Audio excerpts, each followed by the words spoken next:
I don't believe that that's her voice on the grounds that every photograph we've seen of the alleged children, their hair color changes, their height and body type changes, their face changes. So this is just, some random voice.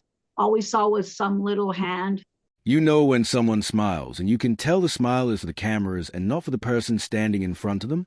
That's the vibe a lot of people got watching Meghan on Jamie Kern-Lima's podcast, and it's what this whole sequence of clips and columns is built around. The question of whether what we're seeing is authentic, or whether it's carefully staged PR. The clip with the little hand. The beautiful line from someone who sounds not quite 3. The gift basket with a card that apparently uses Her Royal Highness the Duchess of Sussex. All the little details add up, and people who don't like her aren't letting any of them go. It seems so small. It didn't seem like it belonged to a 3-year-old.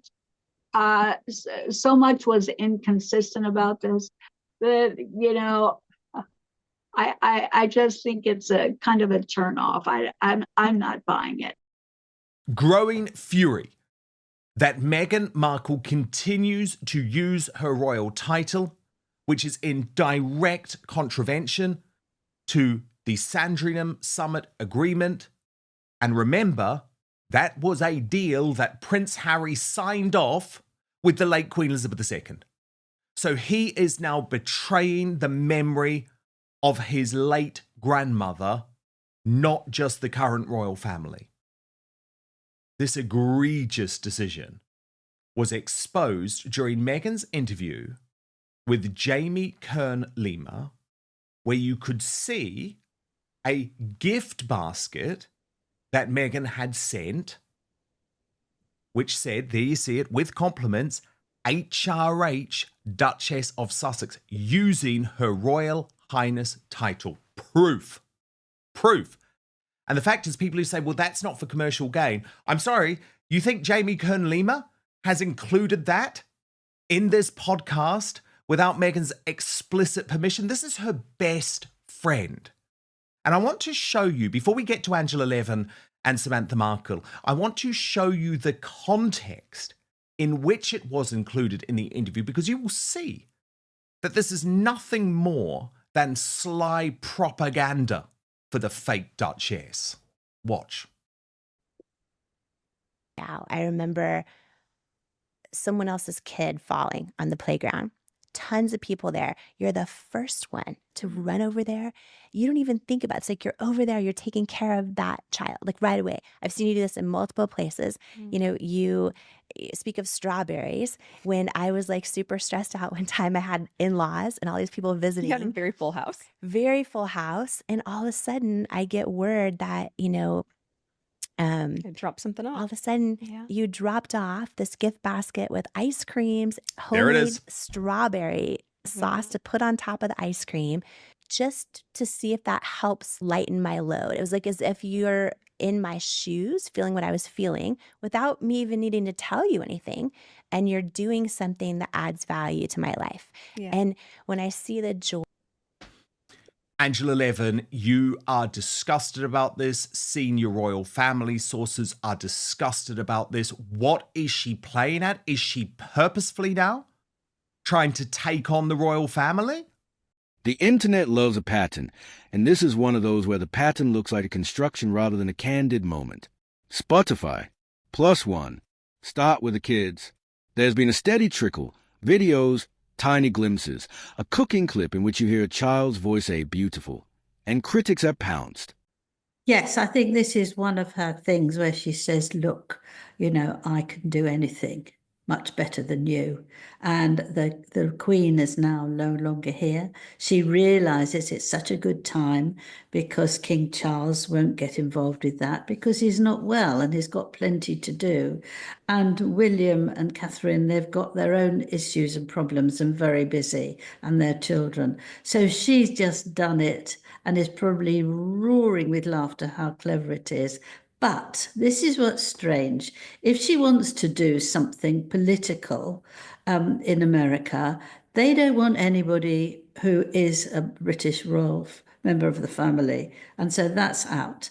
If she wants to get cuddling up to Catherine and William, which is what she seems to want to be doing now, having said I'll never go over there, they will be furious, and so it won't happen. And Harry, who is trying quite hard to get to see his family, he won't stand a chance either, because he should have been able to say to her, absolutely not, please don't do this, it's absolutely wrong. She takes no notice of that. So why is she doing it? And I think that the reason is to show off and say that she can do anything she likes. It's just horrible. It's a really nasty nature, really spiteful, nasty, awful nature. I mean, Sam Markle, you can understand from my point of view, I think this is why the Sandringham Summit Agreement, even though the late Queen Elizabeth II tried so hard, why it was never strong enough. They should be stripped of their titles, shouldn't they? Because they now make a mockery of the royal family, and I'm done with it. I mean, you know, I've been done with it for a long time, but come on, Charles, just get rid of the titles. Enough is enough. Do you agree, Sam? Yeah, and here's the problem. I don't think a lot of people are aware of this. It's not just making a mockery of the royal family. They're making a mockery of the United States Constitution. Correct. That prohibits the use of royal titles, especially in American politics. And Harry and Meghan, can't be ignorant to this fact. They've used the titles against congressional advisement on continuum, preceding public, even political speeches. So they simply can't do it. It creates a false sense of elevated status and reliance that the public have, and it gives them a false sense of credibility that has political influence and influences voters. So with that said, we've heard about Act Blue, we've heard about USAID, we've heard about a lot of this using that royal title, and it simply has to stop. And as far as, giving someone little desserts and writing special little notes to elevate their day, like she did for Jamie when she was, quote, down or whatever she was going through. What about Dad through 2 heart attacks and a stroke? Could you write him a nice little letter? Could you send him a little something, send him a little dessert to make him feel better? I mean, it's such PR, and it's so cringeworthy, in my opinion. It is, but it's now doing damage. The problem is, Sam, your sister is now doing damage to the British royal family. That's why I think action should be taken. But look, I've also been desperate to speak to you both about this other stunt. I mean, it's stunt after stunt at the moment, and we know why this is, by the way. Let me just be honest with you. It's because Meghan knows Confessions of a Female Founder is a massive flop, so she's trying to fill the space with everything else possible so that people are not talking about the fact that her podcast has fallen out of the top 100. It's mortifying. But so what we got was Lily's voice. And there's been a lot of people, including Angela, raising questions about this very odd-sounding voice. Now, when I was watching the Jamie Kern-Lima interview, was struck by Meghan's use of a word. Watch this. They say the voice doesn't sound like a toddler's. They pick apart angles, hair color in photos, tiny hands that look too small, and inconsistent pictures that, when compiled, read suspiciously to some observers. Put simply, when you show only fragments and those fragments shift, people start to ask whether those fragments are real manufactured. I love when things look beautiful. And even when you don't have a lot, you're able to make things look beautiful. You know, she's always talking about beautiful in a particular way. And guess who else on Sunday was saying beautiful? But what do we think, Lily? I think it's beautiful. And Angela Levin, you posted on this, Meghan Markle's daughter doesn't speak at all like a 3-year-old. Who owns the voice? It will show up much better if we hear several sentences. And then you hear Meghan in this interview saying, beautiful. I mean, what's going on?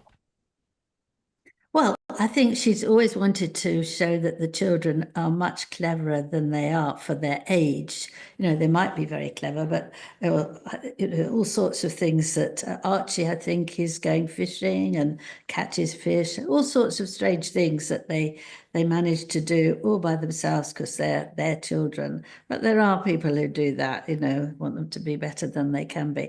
But what actually worried me more than that is the fact that the child's hair was just left long. She was very near the boiling saucepan.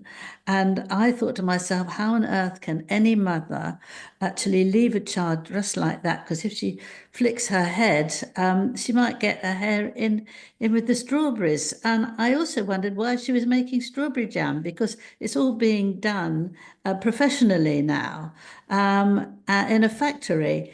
So what was that all about? I have absolutely no idea why she was doing that. Was it just so that her little daughter would say, it's beautiful? And it's difficult to hear a voice, but I do think that 3-year-olds do have a childlike voice. And I don't think this was a childlike voice. Samantha, can I just ask you, because obviously that's Andrew and I talking about it from a perspective of the royal family. But can I ask you, Samantha, how this impacts you as a Markle, hearing your niece's voice for the first time in a story on Instagram? Is it upsetting for you? Is it disturbing for you? And also, No, I mean, how does your dad feel about it? It's not upsetting on the grounds, and I don't believe that that's her voice, on the grounds that every photograph we've seen of the alleged children, their hair color changes, their height and body type changes, their face changes. So this is just, some random voice. All we saw was some little hand that seemed so small, it didn't seem like it belonged to a 3-year-old. So much was inconsistent about this that, I just think it's a kind of a turn off. I'm not buying it. Yeah. What about your dad? Does he get upset that this is the I mean, only access he has to his grandchildren? No, I think he feels the same thing, and he has stated that the hair color on these children keeps changing. Where there's one picture where this alleged Lilibet has sort of a sandy blonde hair from a distance, and then she's got bright, stark red curly hair. We don't know if the Sussex Squad and PR have photoshopped some of it, but the bottom line for me is that there is no consistent. At the end of the day, this is less about whether a child's voice is real or whether a card was printed by accident. It's about narrative control. Meghan and her team are clearly playing the attention game, and critics are playing back with old-school royal alarm and modern clickbait zeal. Reference, no real point of reference for the faces of these alleged children. We have no idea what they look like, if they have Markle genetics, we don't know what they look like. From a distance, from the back, from the side, or just the voice. The voice. Did you sense Markle at all in the voice? No. I haven't sensed Markle at all from the beginning of this. And again, I think any family, when you're looking at genealogy and you're looking at photographs and you're thinking, oh, well, she's got his nose or her nose, and oh my God, there's grandpa's nose. We haven't seen any photographs to use as identifying point of references for family genetic traits. So we're left thinking, okay, are these stand-ins? Do they not want the real children seen? What's the deal? But we cannot say that these are Markle children. It would be so foolhardy and ignorant to say that with no visual point of reference. If you want to understand this episode, don't just watch the clip, watch how the clip is used. That's where you'll see whether we're looking at a misstep, a PR pivot, or a full-blown strategy. If you want a tighter script or a 10-point shot list for a video version of this analysis, opening hook, 3 proof points. Andrew, another question that has finally been asked in the mainstream media, and we see this on the front page of the Daily Mail today, with the former Culture Secretary Nadine Dorries writing, Meghan's businesses are struggling, so is it any wonder she's now trying to use her children to rescue her brand. And here's why Harry won't be talking about it. Now, Angela, again, I know this is nothing new for us. We've been speaking about this for weeks and weeks and weeks. Meghan is commercializing her kids. She's pimping out her children. You're Prince Harry's biographer. We both know there's no way he's happy about it. No way. He talks about social media being like a death zone for children, yet here are his children all the time being put up on social media by Meghan. But what did you make of the fact that this has now gone mainstream with this column from Nadine Dorries on the front page of the Daily Mail, the former Culture Secretary of the United Kingdom? Well, I'm very pleased to see it at last. I mean, you and I thought about this ages ago because suddenly they were important, and suddenly she also kept us on a string that if you watch her, maybe you'd like to buy something, but that you then might find her, look at her face or look at his face. And I think that people do feel more about buying things if there's small children there. If they like children, it encourages them to do, oh, aren't they sweet? Oh, why don't we just go and get the jam or whatever it is? Please send it through to me. And I think that, you know, suddenly they're there. They haven't been there all this time. She doesn't obviously care what Harry thinks because he doesn't want this. One of the main things in his life is not to have children that can be seen by people because he feels something could happen, like happened, God forbid, to his mother. That's his scared, and you can understand that up to a certain extent.